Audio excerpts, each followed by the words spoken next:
Hello, welcome to another video from Ellensburg Amplifier Repair and Service.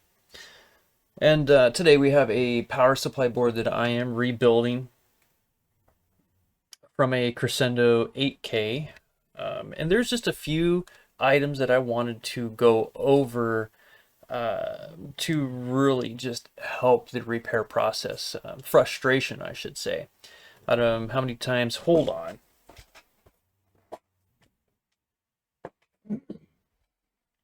How many times have you repaired a power supply board? You get it all built, you got it all put back together, you got the transistors in, it builds rail voltage, and it's steady, it's where you want it to be, but you go to slide it all together, pop all your clips back on, fire the thing up, come to find out you don't have a relay. Some faults, depending on how the board fails, will damage the relay circuit on the power supply drive card, which is one of the most common circuits to fail on the power supply drive card itself. There's an easy way to check this early on in the repair of a power supply board. It's really simple. Most all power supply cards are the same. There's a few different variations of cards. I've got stacks and stacks of power supply cards. These are all cards that what I do is if I have a bad card, I swap it out with a good card, and then I rebuild the original card. So I keep bags of cards for on my Sundays that I don't work. What I can do is rebuild the cards. I do that for power supply drive cards. I do that for output cards. It's just quicker and easier to change the card during the repair process to keep your time at a minimum during the repair. Don't shoot yourself in the foot on your quotes, is guess what I'm saying. But one of the biggest things about putting one of these big amps together and the relay circuit doesn't work is you got to pull all this back apart. So let's show you how to avoid that problem. Most all of these power supply cards, the output to the relays on the other board over here come from pin 1 of the drive card. Now the relays themselves are always powered with 12 volts. So they're waiting for a ground, and on the card itself there's a transistor here that switches to ground when the capacitor charges. That's your delay, is that capacitor on here that charges up, transistor switches, relays close. So if you follow pin 1 of the card, usually it comes back to pin 5 on the header, going out to your output card or output board.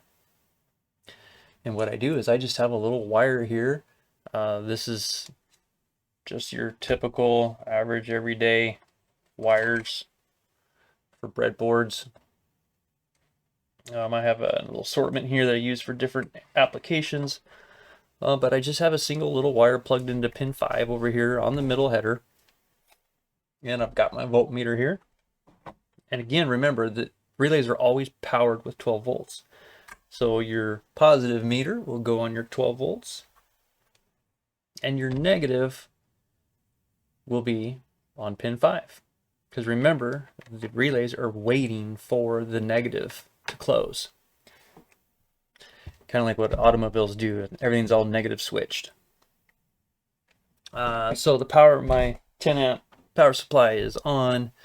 It's current limited, so there's nothing here. There's no drivers, no output transistors.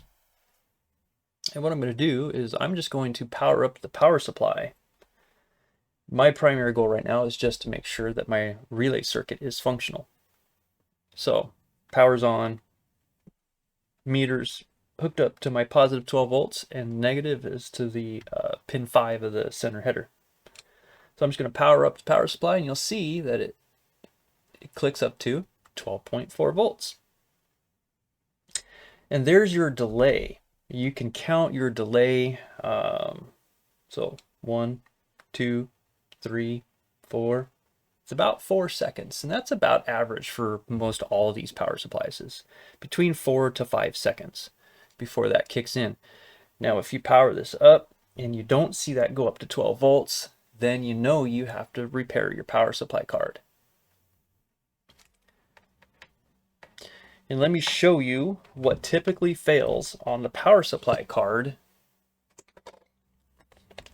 during a fault when you find that your power supply is not functioning. So let me get out a card here of the same one. This is identical power supply card that's already in the board. And right,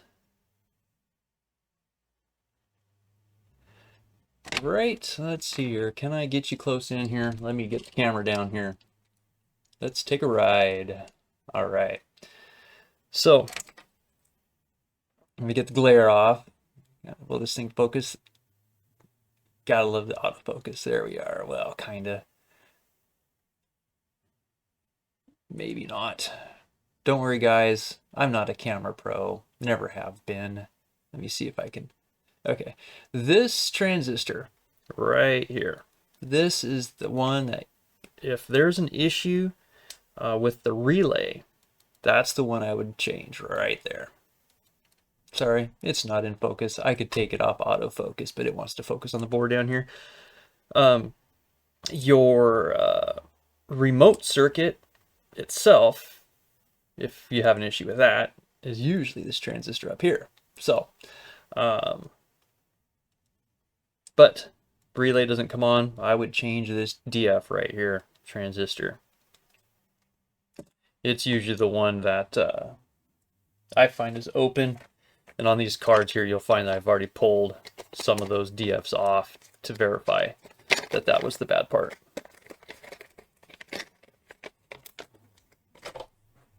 But that's what I wanted to show you on just to save you time on your quotes, if you quote as a business or for your private repairs, just to save you some headache and frustration.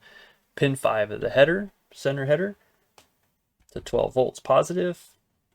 Power up to power supply. About 4 or 5 seconds later, you should see that meter go up to 12 volts.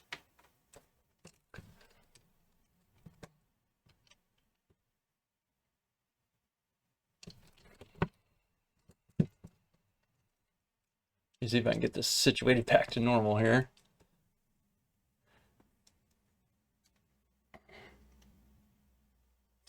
But yeah, that's how it's done. That's how I check it. It's just a quick, simple check. Nothing here will short out on you drastically. 12 volts, especially if you don't have drivers in. Rectifiers don't have any transformers, so you're not building any rail voltage. You're just checking the power supply for proper function of the relay circuit. And there it is.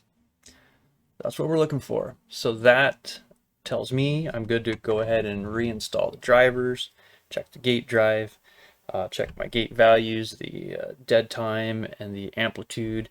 If that's all matched up fine, then I go ahead and put my 7530s in and then fire it up and then check my rail voltage. And then what I'll do, if the customer wants, I will note the rail voltage for the customer to give them kind of a rough idea of what to expect from the amplifier. But that's what I wanted to show you today. So if you have any questions about that, please, again, feel free to leave your comments down below. I try to get to them as much as possible. Most questions I can answer, some questions I can't. So all in all, when you get these all rebuilt and fired up and tested, please remember, keep your fingers out of the rails over here. These rectifiers will pack a punch if you get across the positive and negative of the rails here. Could make a very, very bad day. So stay safe, guys. I do thank you for watching. If you, again, got any questions, comments, leave them down below. We'll see you on the next one. Thanks, guys.